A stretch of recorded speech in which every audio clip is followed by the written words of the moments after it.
Hey folks, it's Marvin Cash, the host of The Articulate Fly. On this episode, I'm joined by Tim Johnson of Tim Johnson Gallery. Tim is an Orvis endorsed guide at Falcons Ledge in Utah, but you probably know him better as the man behind the Timmy Grip, those beautiful custom woodburn cork grips that you see on a lot of Orvis rides. We discuss how he got into fly fishing and guiding and the creative process behind his art. Before we move on to the interview, though, I want to take care of a couple of housekeeping items. If you like the podcast, we'd really appreciate it if you'd share it with a friend and leave us a review in iTunes. It really helps us out. And I also want to give a shout out to this episode's sponsor, the Texas Fly Fishing and Brew Festival. The event will be held on March 21st and 22nd in Plano, Texas.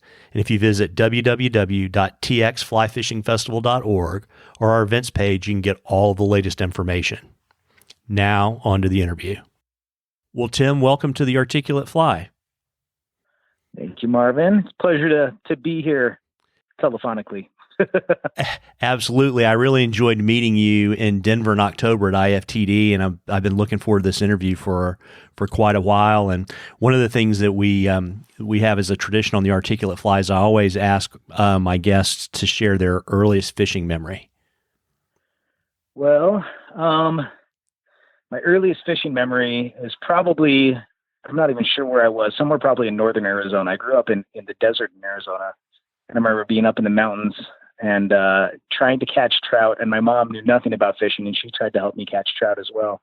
But we just didn't know what we were doing and had like marshmallow bait, and I just remember being frustrated. And that probably, as much as anything, made me just want to do it more and more. And so I can't remember a time since I was probably, maybe 4 at that time that I didn't want to be fishing. So first time I remember catching fish was just a municipal pond in Mesa, Arizona called Riverview Park, and caught some tiny, they must have been no more than 3 inches long bluegill. And that was my first time that I can remember actually catching fish. That's awesome. And when did you move to the dark side of fly fishing? Oh, so that's an interesting question. When I was, again, a kid, I was probably 12 or 13.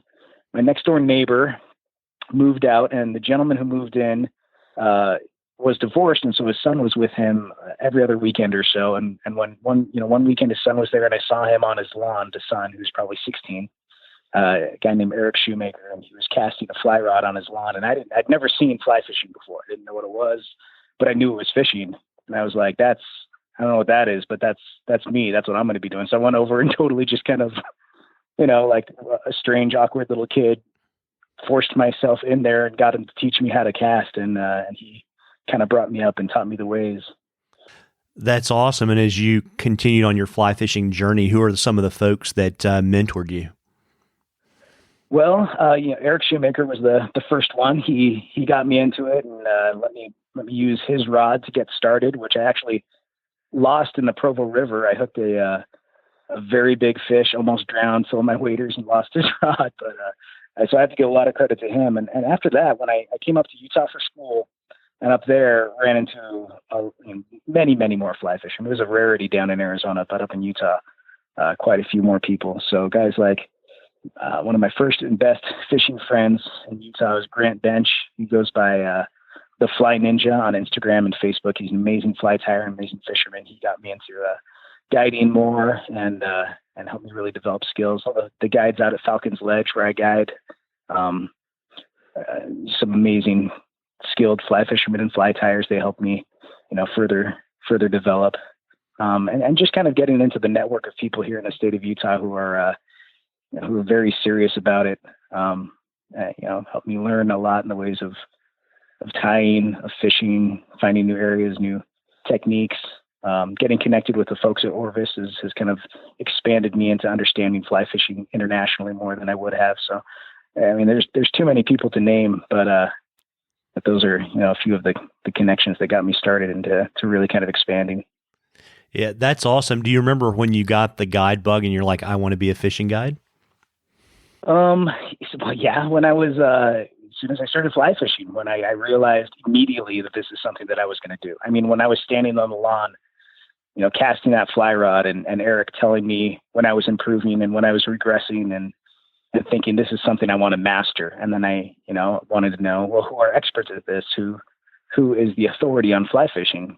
This was really pre-internet. So you could read books. I mean, I was reading, the Orvis guide and, things by Tom Rosenbauer and whoever I could find. But, Eric told me, well, you can get certified as a casting instructor by different places, or really a fly fishing guide is a guy who does this every day and he would be the expert. And that's when I was like, oof, that's probably something I'm going to have to look into and get started on. Yeah, that's neat. So how long have you guided professionally? Well, since I came up to college in Utah, so that would have been, well, let me think.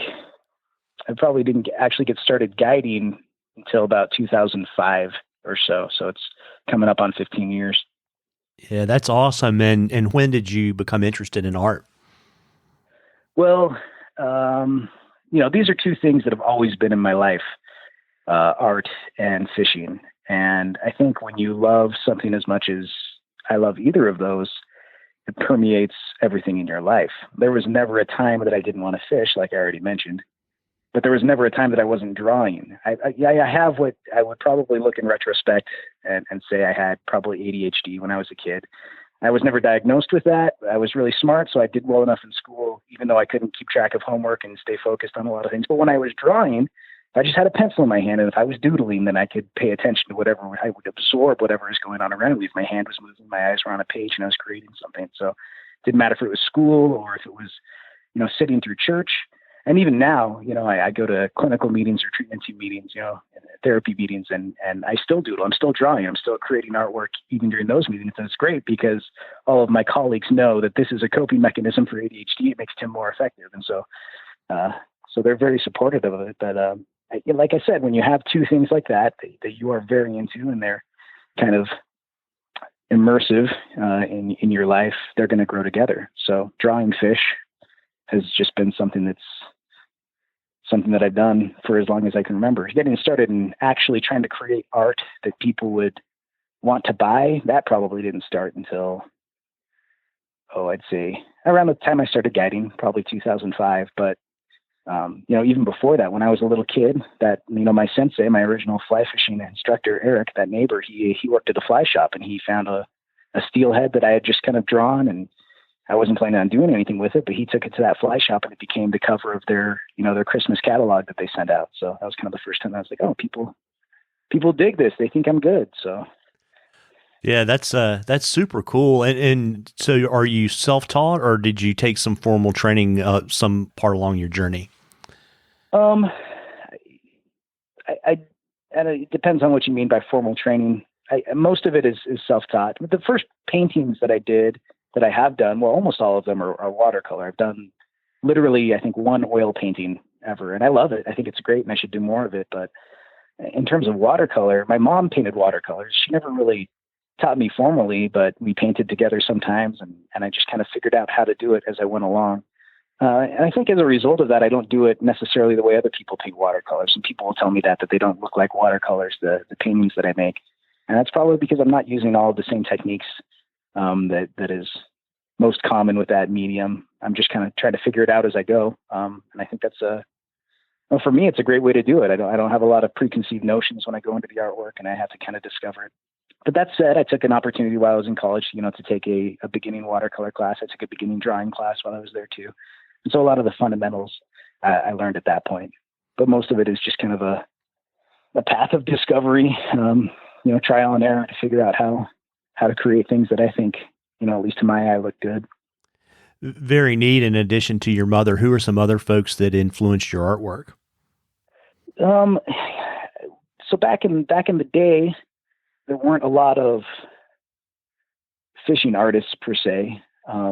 The first ones that I can remember seeing, I was painting trout and as a kid and growing up and doing it as I started guiding. And then I saw, A.D. Maddox, and I saw, Derek DeYoung. They're the first people that I can remember seeing. These are professionals that are painting the things that I love to paint, and creating the work that I love to create. And so I would call them influences, but not so much in style or technique, or just in the idea of this is something you can do. This is something that may seem very niche and very specific, but that's okay. Your art can be whatever you want it to be.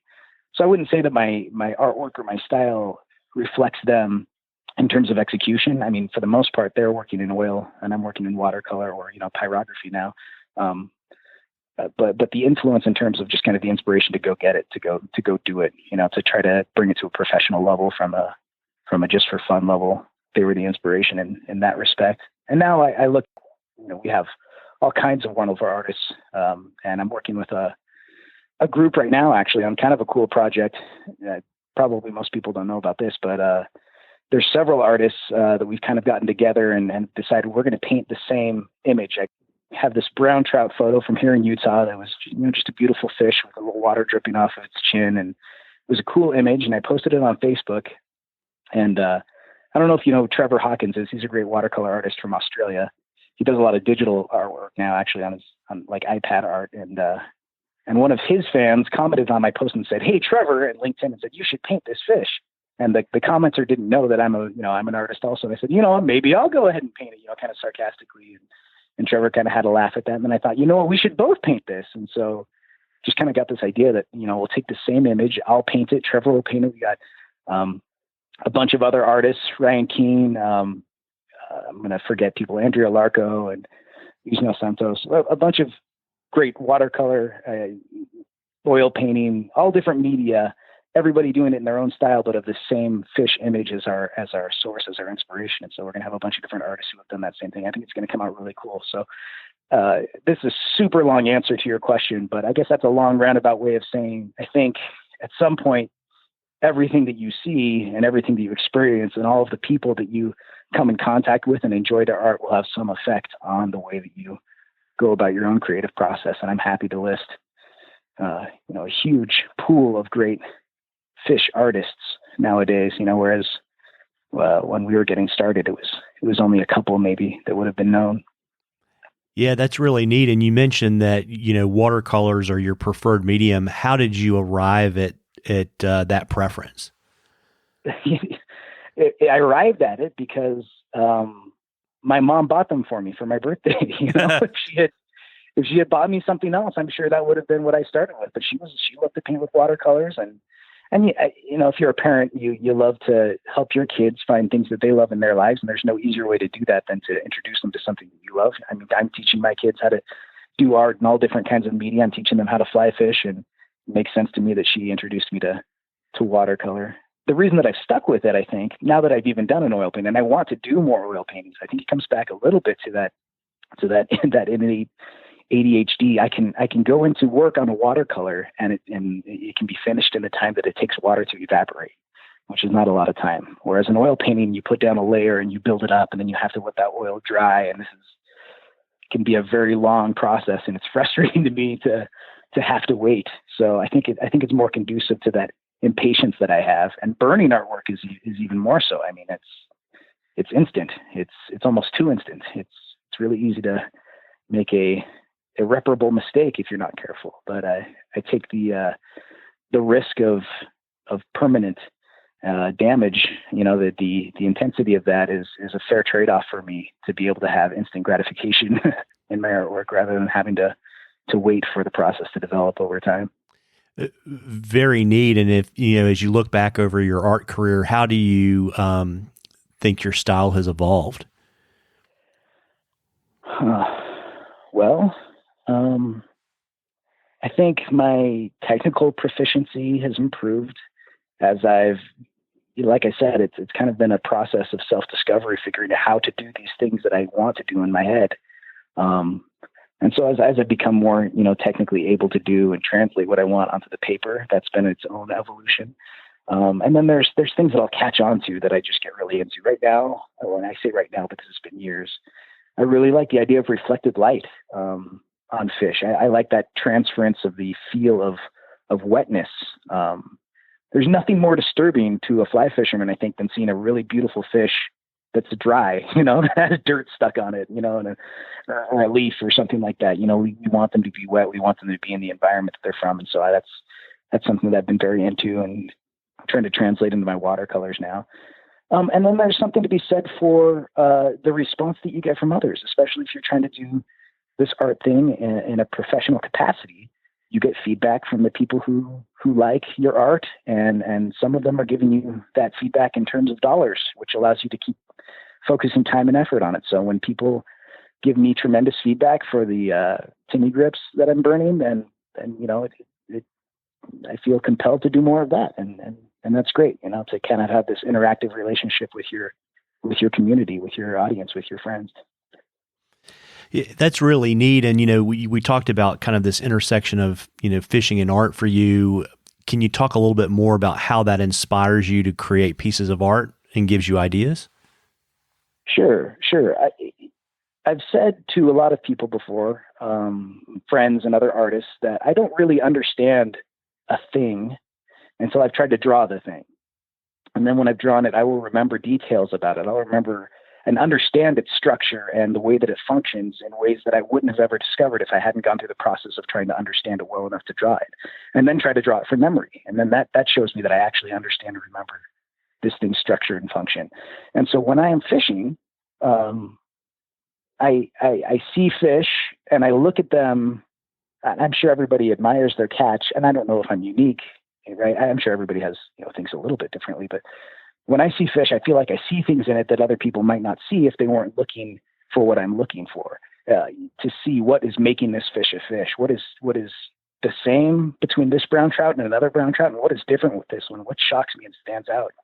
So it might be just enormous pectoral fins, which I think a lot of us know. These brown trout seem to have bigger pecs than maybe rainbows or cutthroats or other species. But then I'll see a huge adipose fin, or I'll see that little, I don't even know what it's called, the little plate that's immediately above the pectoral fin, but aft of the operculum. I don't know what that thing is, but these little shapes of the fish, and the little idiosyncrasies and differences between not just different species, but different subspecies, and then different areas, like on a Montana rainbow trout, if you're fishing, the bear trap section in Madison, they had this little orange tip on their dorsal fin, and one after the other had that little orange tip, which I thought was just really cool and unique. And so that my fishing experience and going to different places and catching different fish and finding the unique fish sticks in my mind, and then it's something that I want to translate, sooner or later to a sheet of our watercolor paper or something, So. Yeah, really neat. And you mentioned earlier that you're a doodler. Is that how you develop your ideas, or do you have a more formal sketchbook process to take an idea for a piece and to translate it into a final product? No, I don't have a formal sketchbook, and I think for just that reason, because I'm such a doodler that if I don't have the tools on hand, all I need to do is find somebody with a pen or a pencil and grab a piece of paper.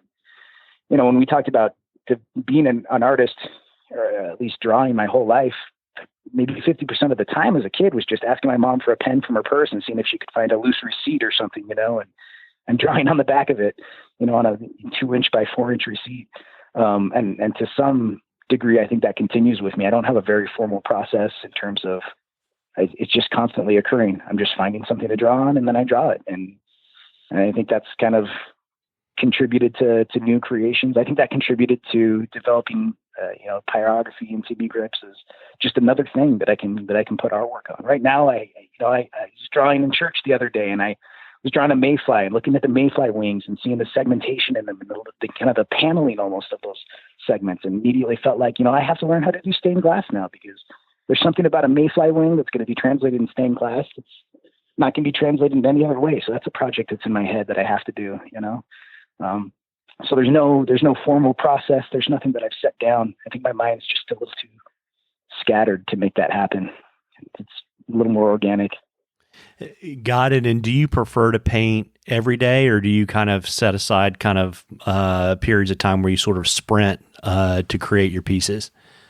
I definitely sprint because I have so much going on in my life that, there may be a time when I can sacrifice some things that I love for other things that I love. That's just really hard for me to do at this point. But what that means is time is unfortunately limited. And when I get a shot to do a painting, I'm hopelessly backed up on commissions and things like that. And so I've got to be, I really should, set aside regular hours, and this is when I'm going to do my work. But what ends up happening is I'll sit down to a painting and I'll just go, 12 hours straight on it, and I'll just paint until 4 a.m, and then come back to it again, and then do another 12-hour sprint on that thing. And that's after a day of work, so, so it's not well regulated. It's not well patterned. It's that ADHD mind again, sitting down to when I can get into something and then just seizing the moment and milking it for all it's worth before I have to separate myself again and get sidetracked. Got it. And I know that some of your artwork has appeared on Orvis products. Is your creative process different, depending, if it's a commission versus something that is going to go on a buff or something like that? Yeah, definitely. Well, first off, if it's a commission, then it's going to be not always, but usually a collaboration with the client, where I'm going to be talking with them about what is the feeling that you want to have when you're looking at this painting? What is the experience that you had, and how am I going to help you relive that experience? How are we going to, what stood out to you about this fish? What stood out to you about being on the A section of the Green River with those red rocks around you and that green water, whatever that is. And so that's a very collaborative process to me. And I want them to be involved, at least in, if not in choosing how to execute that, at least in choosing what we're trying to communicate. Right. And so that could be, that could be a very, not manipulated by me, I guess is what I'm trying to say.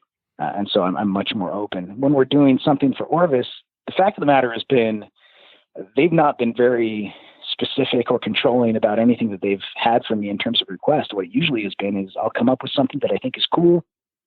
Sometimes I've even done it with the intent of, I think the guys at Orvis will like this. I know those guys, they're good friends of mine.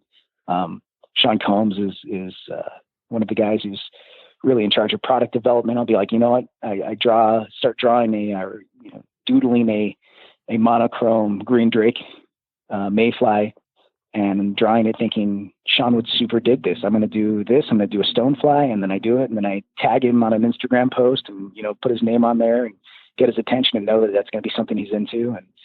And he says, yeah, let's put that on buffs and t-shirts and mugs or whatever. And usually to this day, when I see Sean, he's got this Orvis hat on, with a foam front and this black monochrome stonefly that we did several years ago. He still likes to wear that hat. I think it's one of his favorites. And so there is a different process depending on what the end point is going to be. But I've been fortunate in that in all cases, I feel like it's still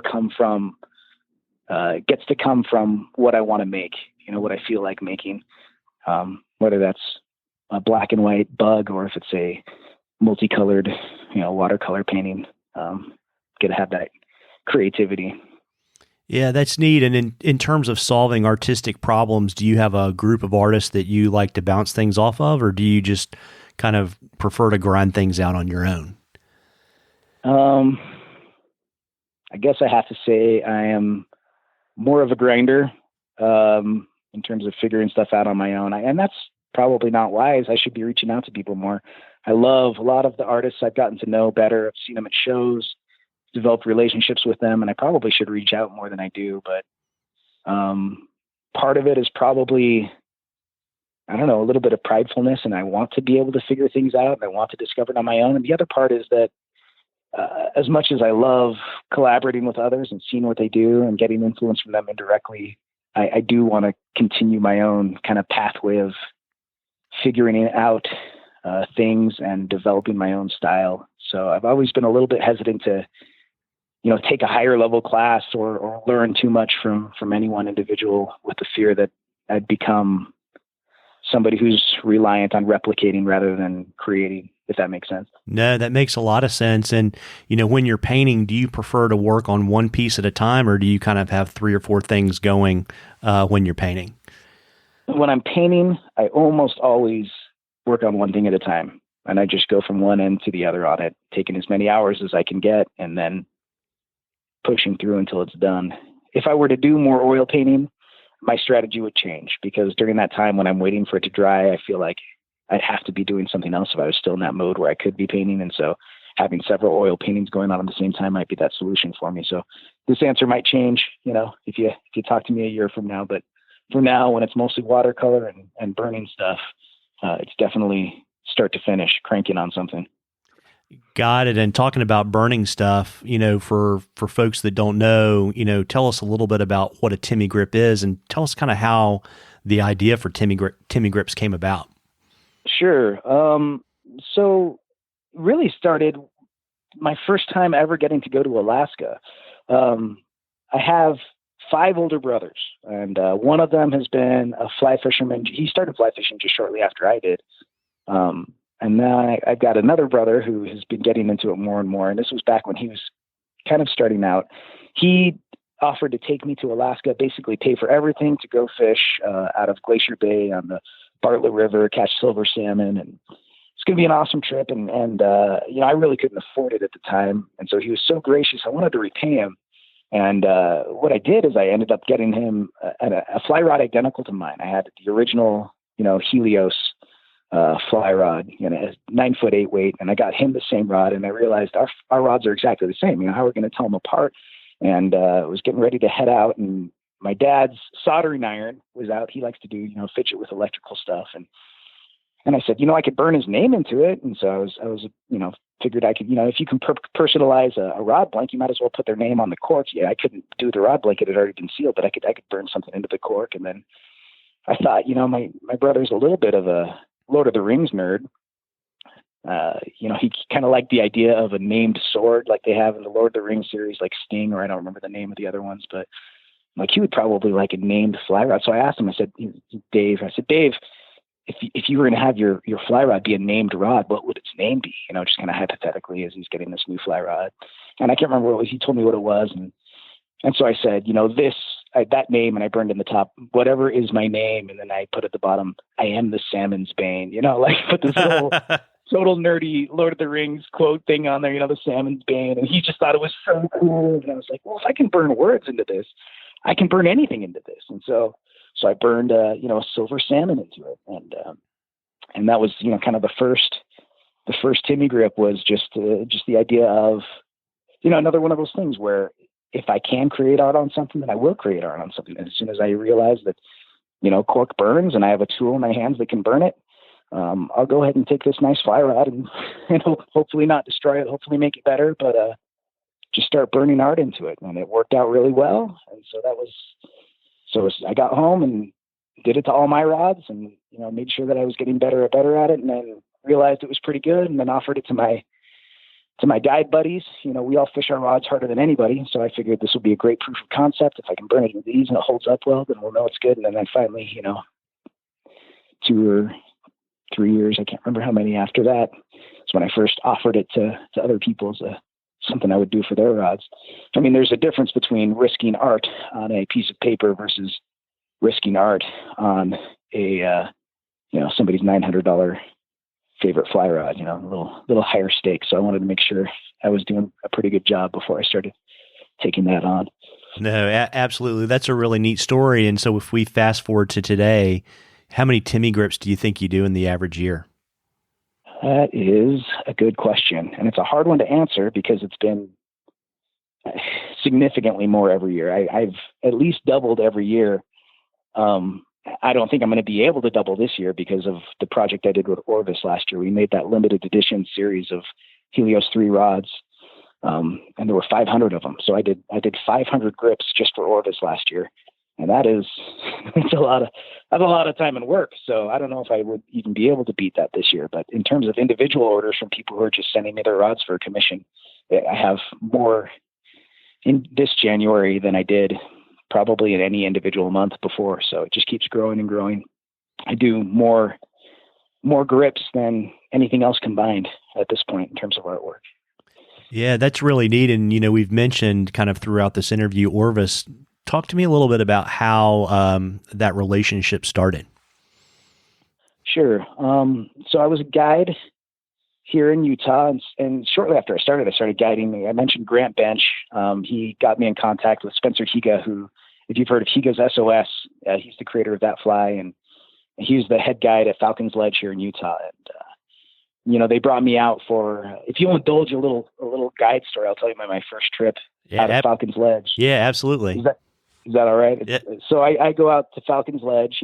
Spencer knew me. They took me out fishing. It almost seemed like kind of a tryout to see if this guy really fish. And we hit some of the great rivers out there on the south slope of the Uintas that they guide and fished a still water. And I caught this giant tiger trout and did well enough that they felt like, okay, we'll bring him in. We can give him a shot. And we had this big corporate group where each of us had 2 clients for the day, and we're just fishing the still waters, the private still waters there on the property at Falcons Ledge.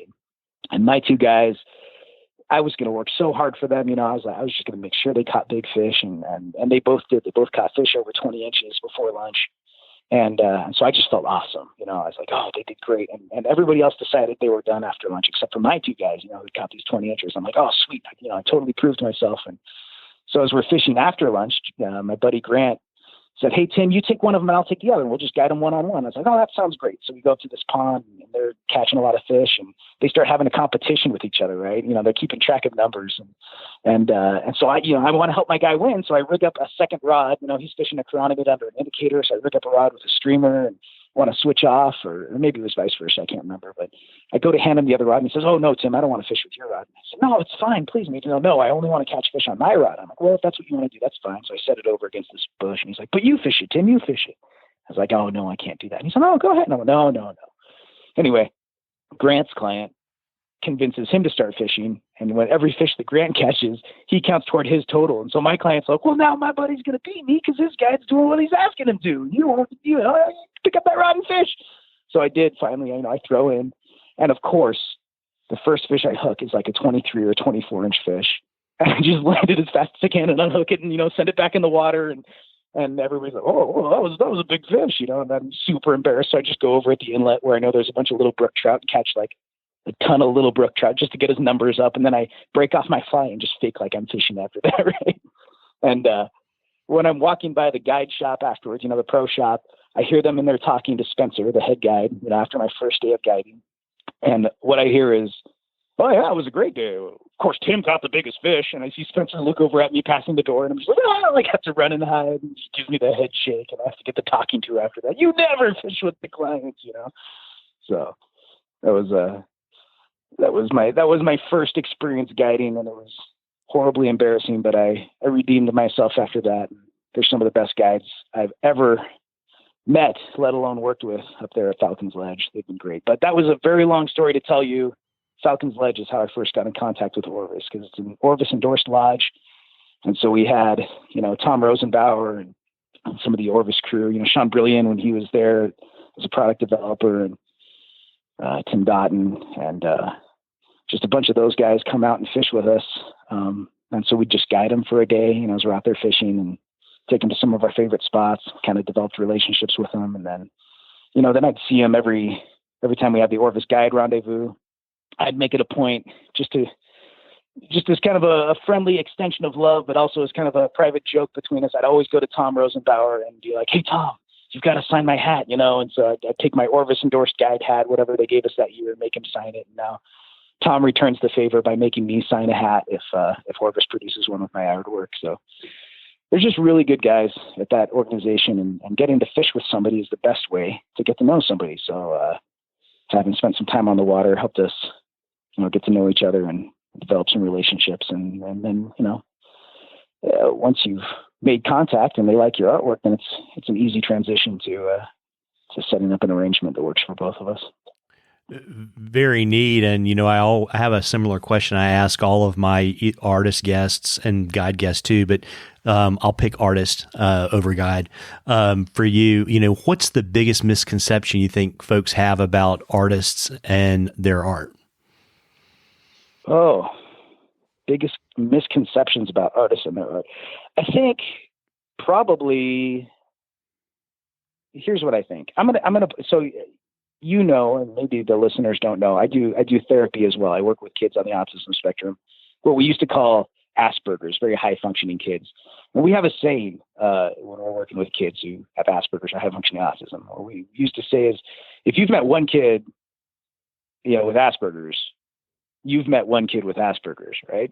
And I think the same is true with artists. It's easy for us to think that because a person is an artist, they're like this. They are this kind of person. They're an artsy person or whatever. The one thing artists all have in common is they have some level of creativity, and they have, if we know about them, then they have the courage to share that creativity and the vulnerability to be able to share that with other people. But that's about it. After that, artists are as different as anybody I've ever met in the world. And so I think the biggest misconception is to think because I know in my mind what an artist is, I can probably assume that about this person, that he's like those other artists, or the way that I envision him in my head. If that makes sense. I don't know. No, it makes a lot of sense. I mean, I've been lucky enough to interview quite a few artists for the podcast, and they're all very, very different. And the way they approach their art is very different. Yeah. Yeah. Yep. So what do you do? You got a lot of things going on. You guide. We haven't even gotten a chance to talk about your day jobs. And you have your art. How do you recharge your creative batteries? Well, a nice thing for me is the way that I recharge one is by doing the other. If I have burned out on doing therapeutic work, let's say I'm working with, I don't get very frustrated with the kids that I work with. Sometimes I get frustrated with parents. But if I ever get, frustrated or burned out professionally in that respect, then just sitting down and painting is tremendously therapeutic. And so, and that's been great for me, is when I'm doing something that is recharging me and bringing me back, rejuvenating me. It's also something that's productive to me professionally. I don't ever feel like I've done too much drawing. I never get burned out on making artwork. It just hasn't happened yet. And I think part of that is because I have so much diversity going on in terms of different media, different techniques, different ideas. I've never been able to do all the things that I want to do and all the things that are in my mind. And so there's always something else that I'm trying to get the time to do and will eventually do. I've just never burned out on it. But when all else fails, and I mean, if everything in my life is hard and frustrating, then the one thing that is the magic, the balm for all ills is just fishing. And I think everybody listening to this will be able to relate to that. And I don't just mean that anecdotally. I mean, because of what I do professionally and the research that I've done, I know the measurable benefits of getting out on the water just to fish, just to relax, just to be in that moving water with a beta sound behind you and let everything go. So I'm blessed in terms of being able to have these things in my life be naturally good for me in terms of rejuvenating me and helping me stay sharp, stay focused and productive. Yeah. And what is it that you think about fly fishing that makes it such an effective therapeutic tool? I know you use it in your day job, but what is it? I think all of us that listen to this and all of us that fish love being outdoors and we find it soothing, but what is it that you see that makes it so effective at helping people? That is a really good question. And there is really good research that's going on about that. If you gave me some time to study that, I would be able to give you a more very specific, but maybe more boring answer.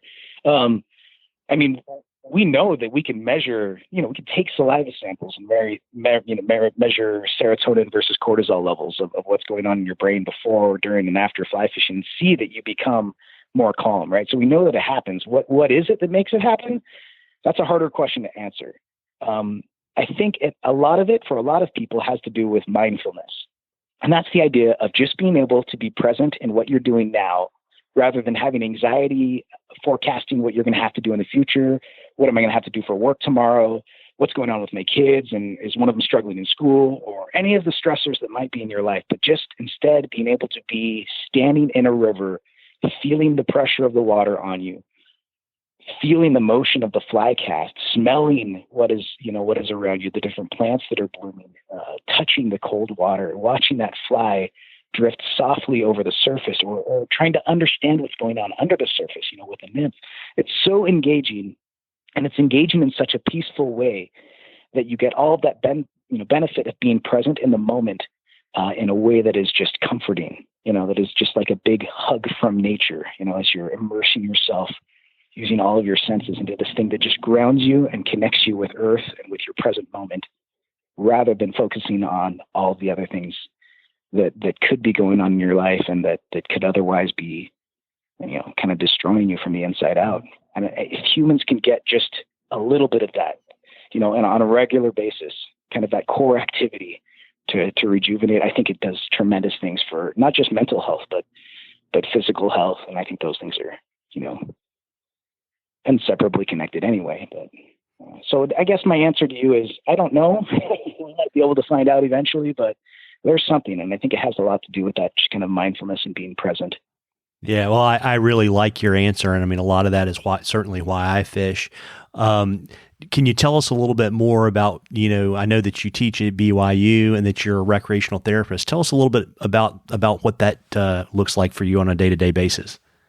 Yeah. So in terms of day-to-day, I've only been an adjunct instructor. I'm not a full-time professor at the university. So just whenever they need me, I go in and I'll teach. It's almost always a senior level class. It's rec therapists who are getting ready to go into their 14-week internship and just start actually working with people and start doing the good work. And so my focus is always on getting prepared for actually connecting with people and what are you going to do? How are you going to do it? And more importantly, how are you going to help through the behavioral health process of connecting that to the rest of their life and the therapeutic benefit that they're trying to make? Rec therapy is actually a really, really broad thing, and people do it in all different kinds of ways. You have rec therapists who are, essentially activity directors. The way that I do it, I work at a residential treatment center, therapeutic boarding school, and we have 16 boys there.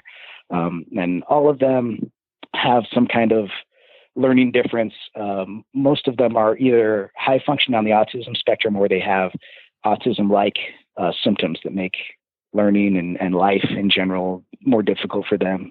And so we're very focused on teaching them in the moment how to deal with what is going on in more healthy ways than they have in the past.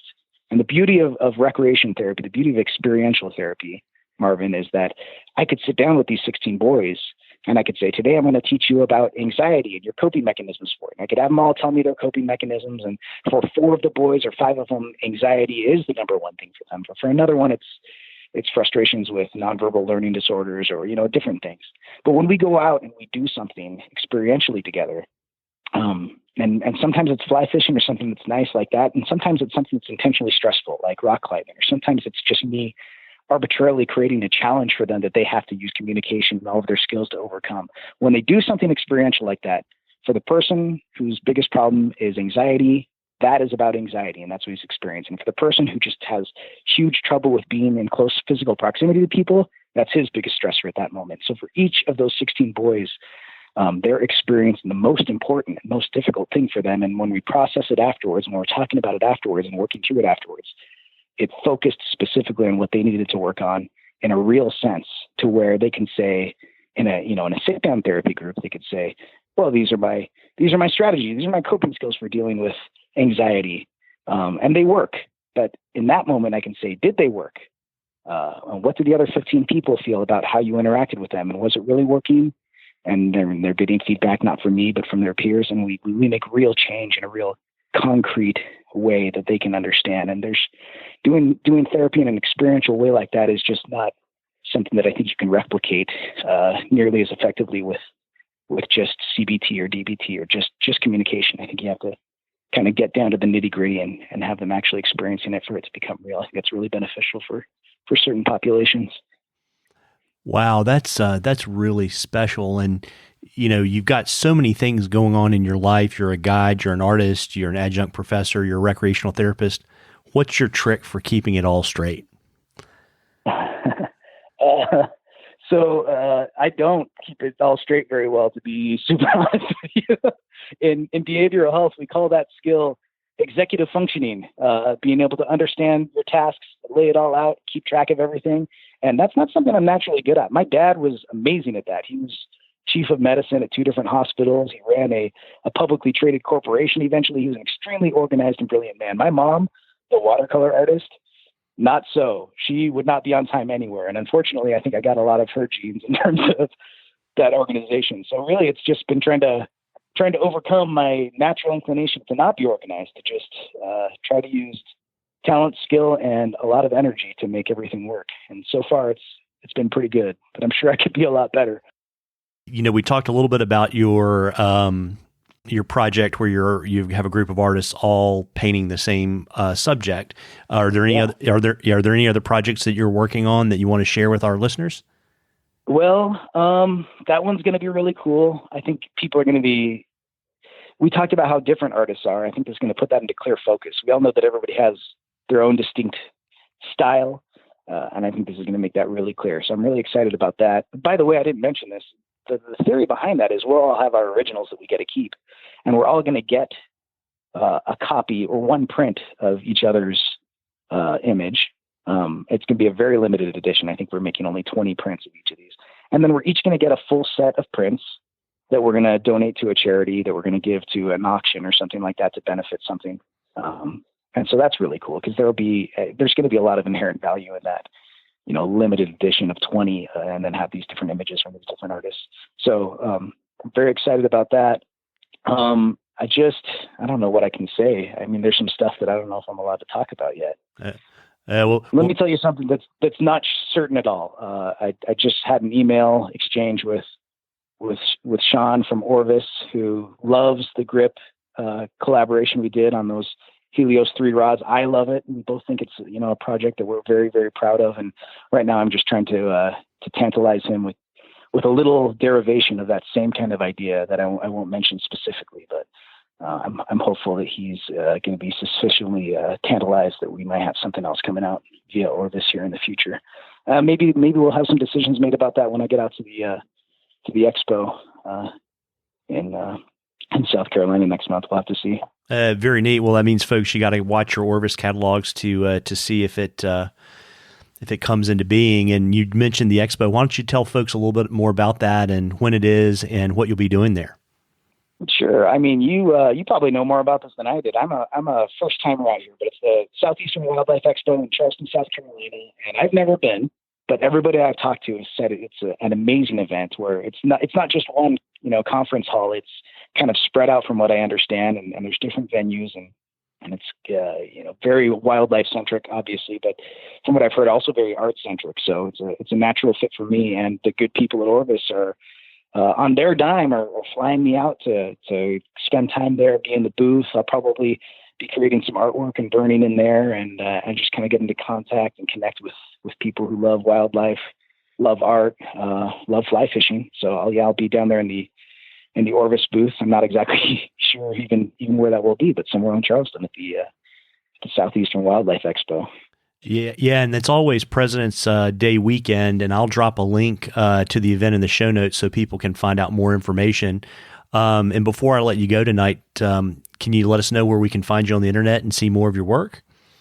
Sure. I've tried to brand it as Tim Johnson Gallery in all places. So timjohnsongallery.com is my website where you can buy prints of artwork I've done. You can order gift certificates for Timmy Grips if you want to give that gift to somebody else to get artwork done on their rod, or otherwise connect with me to get that artwork done. And then on Instagram and Facebook, Tim Johnson Gallery. And I'm just, almost every day posting something in terms of new artwork that I'm creating, or, the latest grip that I just finished. Or right now I've got I don't know if you've ever heard of the program Trout in the Classroom, but the Utah Department of Wildlife Resources giving me 150 fertilized rainbow trout eggs. And I have this 70-gallon aquarium at our school now that I'm managing. And we've got a chiller attached to it and filters, and are breeding these little fish. And right now they're almost 1.5 inches long. They're hatched, and we're growing them. And then eventually my students will, who are raising them will decide, ecologically speaking, where would be the best place to stock them. And so I'm posting some stuff on, kind of following that along. Got my little trout babies that people on Instagram and Facebook are following along the adventure with me. So it's been pretty fun. Yeah, Trout in the Classroom is a great program to help kids, learn not just about the trout, but about the broader ecosystem as well. And I've seen so many pictures. I mean, those kids are so happy when they go out on release day and release their trout into a stream. I've got these little. My guys are older than what typically Trout in the Classroom is designed for. They have curriculum that's designed for elementary age kids, but the project itself is amazing, and you can take that science up to whatever level you want to.